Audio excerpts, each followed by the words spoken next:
नमस्कार दोस्तों, मार्गदर्शन पे आपका बहुत बहुत स्वागत है। दोस्तों, आज मैं बात करूंगी कि पितृदोष क्या होता है, कैसे हम पहचान सकते हैं कि हमारे घर में पितृदोष है या नहीं है। दोस्तों, ये समझ पाना बहुत मुश्किल भी है और बहुत आसान है। आसान इसलिए है कि अगर आपको इसका बिल्कुल सटीक और साधारण सा उदाहरण बता दिया जाए तो आप इन उदाहरणों से समझ सकते हैं कि आपके घर में पितृदोष है या नहीं है। तो यही चीज़ें मैं आज आपको बताऊंगी वीडियो में। तो अगर इस चीज़ को आप ध्यान से समझेंगे, सुनेंगे, तो आप निश्चित रूप से समझ सकते हैं और बहुत जल्दी यानी वीडियो ख़त्म होते होते आप समझ सकते हैं कि ये चीज़ें जो लक्षण मैं बता रही हूँ कि वो आपके ऊपर है या नहीं है। अब एक चीज़ आपके मन में आ रहा होगा कि ये पितृपक्ष जो है वह 2 तारीख से ही शुरू हुई, यानी 2 सितंबर से शुरू हुआ और मैंने वीडियो में बताया भी था। तो ये मैं क्यों अब बता रही हूँ? तो दोस्तों, कारण ये है कि शायद मुझे अब समझ में आया है कि ये जानना ज़्यादा ज़रूरी है आप लोगों के लिए या सबके लिए कि पितृदोष है क्या। उपाय तभी किया जाता है जब सच में ये दोष होता है। तो देखिए, साधारण पूजा पाठ तो हम सभी करते हैं अपने घरों में और करना भी चाहिए। पितरों के निमित्त भी पितृपक्ष में श्राद्ध वगैरह होते हैं, पर जिस परिवार में पितृदोष लगा होता है वहाँ पे पितर श्राद्ध ग्रहण ही नहीं करते हैं और पिंडदान उनको जाता ही नहीं है। तो ये चीज़ें आज हम समझेंगे कि पितृदोष कैसे पता चलें कि हमारे घर में पितृदोष है या नहीं है। तो दोस्तों देखिए, बहुत सारे लोग जैसे कमेंट में ही बताते हैं कि हम ब्राह्मण को बुला नहीं सकते हैं, ब्राह्मण से पूछ नहीं सकते हैं, उनके पास मतलब कुंडली नहीं दिखा सकते। ये आप लोग का ही बताई हुई बात है। तो मुझे लगा कि शायद बहुत सारे लोगों को पता नहीं होगा, तो इसलिए मैं ये महत्वपूर्ण विषय लेकर के आपके सामने आई हूँ। तो चलिए दोस्तों, अब देख लेते हैं कि वो कौन कौन से लक्षण हैं जिससे पता चलता है कि घर पे पितृदोष है या नहीं है। तो ध्यान दीजिएगा। देखिए, जिसके घर में, जिस परिवार पे पितृदोष लगा हुआ होता है वह व्यक्ति जो है बहुत सुंदर होगा, बहुत आकर्षक होगा, गोरा होगा, लंबा, मतलब देखने वाला व्यक्ति यही कहेगा कि इसके अंदर कोई कमी नहीं है। फिर भी वो व्यक्ति जो है आकर्षक नहीं लगेगा, सुंदर नहीं लगेगा, उसका चेहरा बिल्कुल मुरझाया सूखा जैसा लगेगा, मतलब ऐसे लगेगा कि उसके चेहरे पे काफ़ी तनाव होता है। तो अगर गृह स्वामी के चेहरे पे इस प्रकार का निस्तेज जैसे चेहरा उसका दिख रहा है तो ये माना जाता है कि घर पे निश्चित रूप से किसी न किसी रूप में पितृदोष लगा हुआ है। अब देखिए दोस्तों, अगर कितना भी अगला ये लक्षण है कि कितना भी घर सुंदर है, मतलब जिसके घर में पितृदोष होगा उसकी बात कर रही हूँ मैं, कि घर बहुत सुंदर होगा, समस्त भौतिक सुख सुविधाएं होंगी, किसी चीज़ की कहीं से कोई कमी नहीं होगी। फिर भी जब कोई व्यक्ति बाहर से उसके घर में जाता है तो जाने के बाद उस व्यक्ति को, यानी जो गया हुआ व्यक्ति है, उसको अच्छा नहीं लगेगा, उसके मन में घबराहट होगी और जा करके भी उसे जैसे एक अजीब सी उलझन जैसे महसूस होता है, अच्छा नहीं लगता है।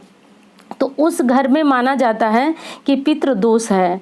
और कहीं कहीं पे दोस्तों आपने देखा होगा, ये आपने ज़रूर महसूस किया होगा कि कहीं कहीं पे घर भी किसी का अच्छा नहीं होता है, या कहीं एक छोटा सा बगीचा ही है तो आप वहाँ जब जाते हैं तो आपको बहुत अच्छा लगता होगा, बहुत मतलब ये ऐसी भावना हमारे मन में आती है कि हम यहीं रह जाए, इतना मनभावन वो दृश्य होता है।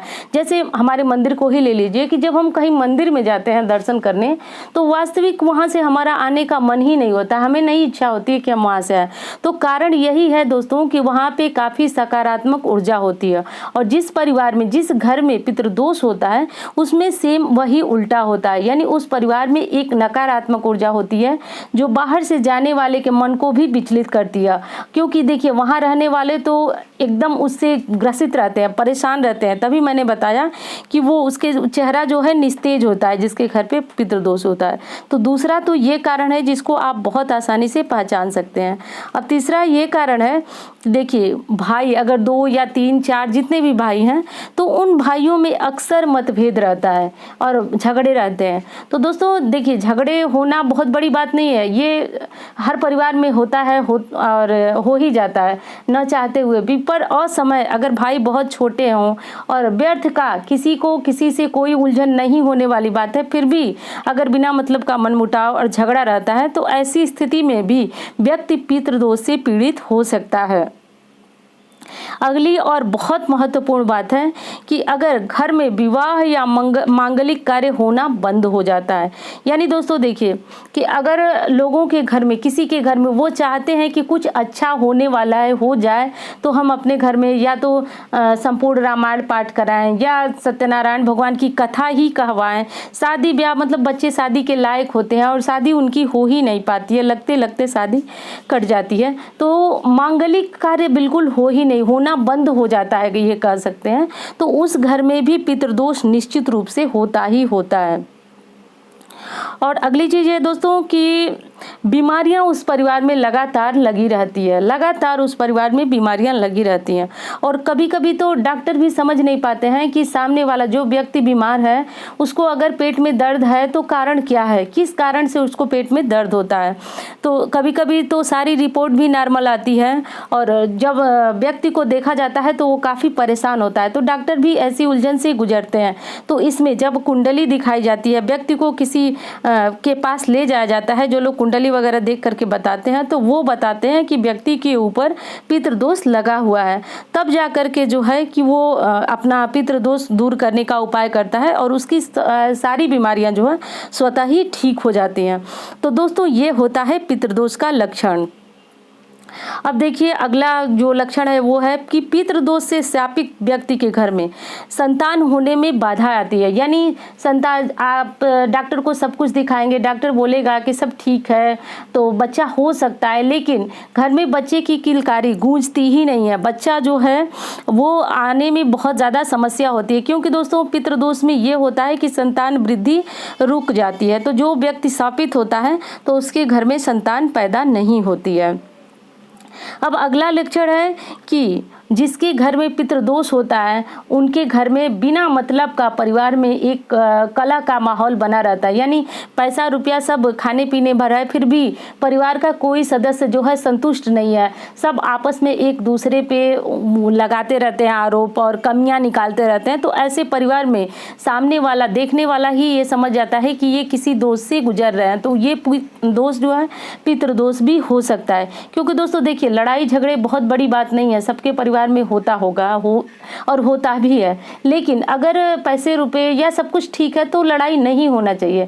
और अगर व्यक्ति जो है इस दोष से गुजरता है तो बिना मतलब का उसके मन में खुराफात आती है, लड़ाई झगड़े होते हैं, तो ये भी पितृदोष का बहुत बड़ा कारण हो सकता है। तो ये हो गया दोस्तों कि लक्षण क्या है पितृदोष के। अब बात करेंगे कि इसका निवारण क्या है। तो ये पितृदोष जो है, ये पितृपक्ष जो है, उससे आप ये उपाय करके और पितृदोष से मुक्त हो सकते हैं।